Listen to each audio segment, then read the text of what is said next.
They've said that Barton Springs is the soul of the city. It is.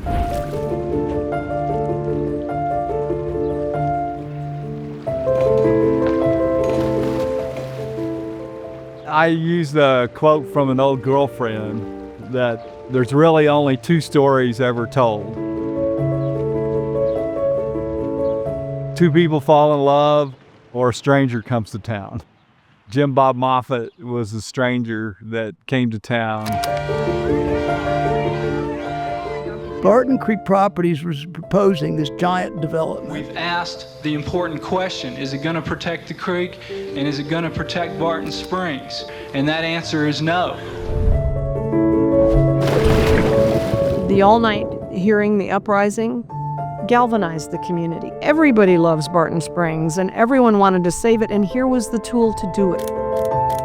We passed the strongest water quality protection ordinance in the nation by citizen initiative.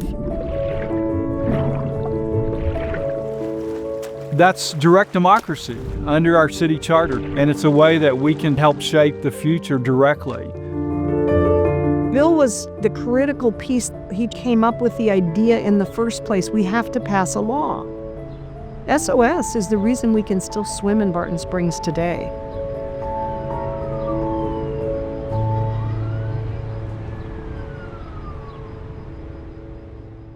SOS was initially a political action committee to campaign for the ordinance. After it passed, then that's when we formed Save Our Springs Alliance as a nonprofit 501c3. It was obvious that the environmental community needed a legal advocate. Believe it or not, some of this actually makes sense. Well, I was born in San Antonio, but I mostly grew up in Arlington. And then my older sister was a competitive swimmer, so I became a water kid.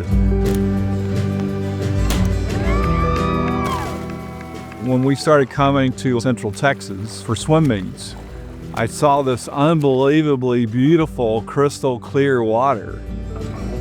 But I remember just going crazy and like forgetting about my races and going and exploring around the springs.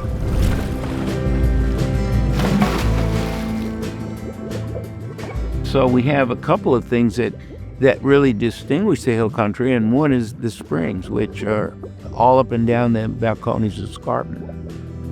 It's the clearest and the purest water anywhere in Texas because of the filtration through the limestone. Bill woke us up to the fact that unless we did something about it, it was gonna go away. And in order to do that, he was disruptive. You know, I was really interested in environmental issues, junior high, high school. When I went to college, there was these UT students, rabble-rousers, earth first, radical environmentalists. And I fell in with them.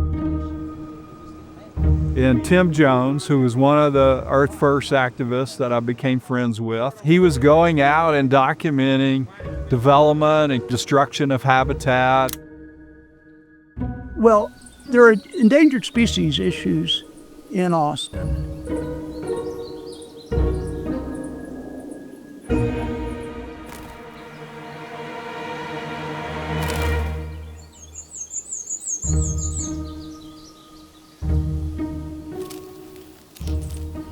There was literature on the predicament of the golden cheek warbler.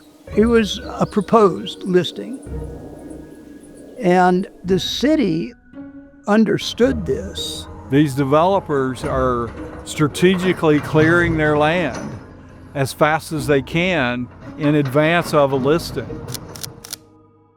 We saw imminent development seriously threaten the best warbler habitat in the world. And then Tim hand wrote the petition to emergency list. Bill knew about it. He threatened to sue the Fish and Wildlife Service if they did not act on that petition. Development shut down. All over West Austin, nobody could do anything. The bulldozers literally stopped.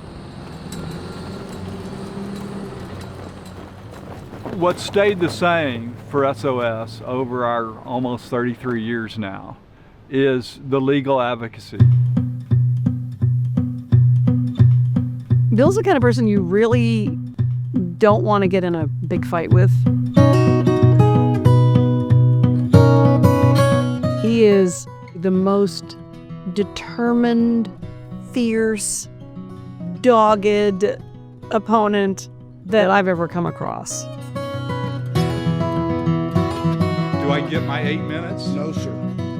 I get 2 minutes for my 4 items. And you're down to 101. Okay, and I will see you in court promptly. Bill is a hero of the environmental movement. I'm amazed and in awe of the work he does.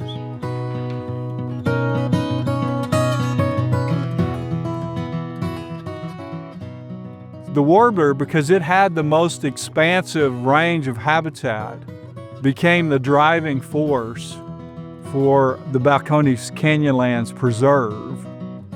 And we kicked off the advocacy for buying watershed protection land that itself contains a lot of warbler habitat.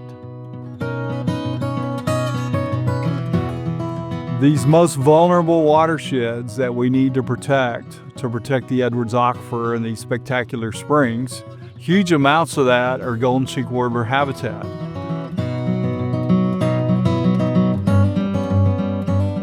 If we're protecting the warbler and its habitat, we're protecting the water for all the other species, for human and economic development. I remember when we were advocating for protecting the warbler and getting it listed endangered. Oh, you're just trying to protect the water by getting it listed. It's like, well, yeah, we are. Yes, we want to protect both. The warbler and the water fit together hand in glove in this part of Central Texas.